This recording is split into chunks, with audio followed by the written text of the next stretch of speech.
भारत ने समुद्र में तैनात किया साइलेंट किलर। भारत के इस सबमरीन से चीन और पाकिस्तान परेशान। आखिर क्या है आईएनएस बेला की खासियत? दोस्तों, पीओके और एलएसी के साथ समुद्र में भी भारत की चुनौतियां दिन प्रतिदिन बढ़ रही है। चीन बेहद ही समुद्र में शक्तिशाली है, वहीं अपने पालतू पाकिस्तान को भी समुद्र में ताकतवर बना रहा है। ऐसे में इन चुनौतियों के बढ़ने के साथ साथ भारत भी समुद्र में अपना ताकत बढ़ा रहा है और अपने दुश्मनों की ताकत का जवाब देने के लिए तथा समुद्र सीमा की हिफाजत करने के लिए साइलेंट किलर के नाम से जाने जाने वाली भारत का सबसे खतरनाक सबमरीन आईएनएस बेला को समुद्र में तैनात कर दिया है। दोस्तों, भारत का यह विध्वंसक पनडुब्बी कब दुश्मनों के ठिकाने को तबाह कर देगा ये उन्हें भनक तक भी नहीं लगेगा। ये भारत की चौथी कलवरी क्लास का सबमरीन है। ये भारत की समुद्री सीमा पर किसी भी तरह की चुनौतियों का सामना करने के लिए पूरी तरह से तैयार है। स्कॉर्पियन क्लास का यह पनडुब्बी कल भारतीय सेना को सौंप दिया गया। यह अपनी साइलेंट फीचर के कारण पूरे दुनिया में विख्यात है। यह पनडुब्बी दुश्मन के ठिकानों को 200 किलोमीटर दूर से ही मार करने में सक्षम है। आईएनएस बेला को मुंबई के मंझियाव डॉकयार्ड में बनाया गया है। इससे पहले आईएनएस कलवेरी, आईएनएस खंडेरी और आईएनएस करंज भारतीय नौसेना में शामिल हो चुकी है। ये सारी पनडुब्बियां फ्रांस के स्कॉर्पियन क्लास के सबमरीन के तकनीक पर ही बनाई गई है। दोस्तों, आईएनएस बेला को दुनिया के सबसे बेहतरीन और विध्वंसक सबमरीन में गिना जाता है।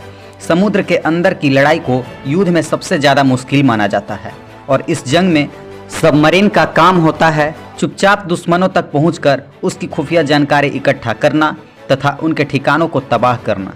इस काम में आईएनएस बेला को महारत हासिल है। यही कारण है कि इसे साइलेंट किलर के नाम से भी जाना जाता है। साइलेंट फीचर के कारण ही इसे दुनिया का सबसे खतरनाक सबमरीन माना जाता है।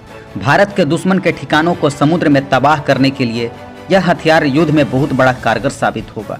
दोस्तों, आईएनएस बेला का जो प्रोपल्सन मोटर है वो काफ़ी साइलेंट है और परमानेंट मैग्नेटाइज मोटर है, जिस कारण वो बहुत ही कम आवाज़ करती है।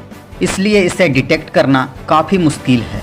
चलिए दोस्तों, अब जानते हैं आईएनएस बेला की उन खूबियों के बारे में जिसने चीन को हैरानी में डाल दिया है। इस सबमरीन की सबसे बड़ी खासियत इसका खतरनाक अस्त्र है, जो हमला करने के साथ साथ खुद पर होने वाले हमलों को बचाने में भी सक्षम है। इसमें माइनिंग कैपेबिलिटी भी है। वहीं इसके अलावा हमारे पास बहुत ही एडवांस टॉर्पीडो डिक्वाय सिस्टम भी है। साथ ही साथ दुश्मन के द्वारा किया गया आकस्मिक घटना से बचने के लिए भी इसमें हथियार दिए गए हैं, जो कि दुनिया के बेहतरीन सिस्टमों में से एक हैं। अब आप यह कल्पना कर सकते हैं कि दुश्मनों के हमला से बचने के लिए इसमें इतनी बढ़िया टेक्नोलॉजी लगाया गया है, तो इसका मारक क्षमता कितनी ज़बरदस्त होगी। दोस्तों, दुश्मनों के जहाज़ों पर हमला करने के लिए 18 टॉर्पीडो लगाए गए हैं।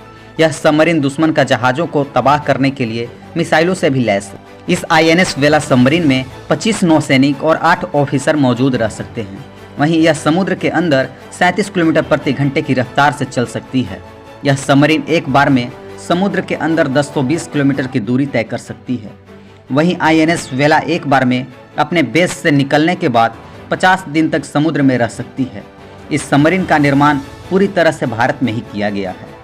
भारतीय कंपनियों ने सबमरीन के नए पार्ट्स को बनाए हैं और पुराने पार्ट्स को और भी ज़्यादा एडवांस किए हैं। बैटरी और कम्युनिकेशन सिस्टम किसी भी सबमरीन के लिए काफ़ी महत्वपूर्ण हिस्सा होता है और आईएनएस बेला में लगे ये दोनों पार्ट्स पूरी तरह स्वदेशी हैं। यह पहली सबमरीन है जिसमें इंडियन बैटरी लगी हुई है।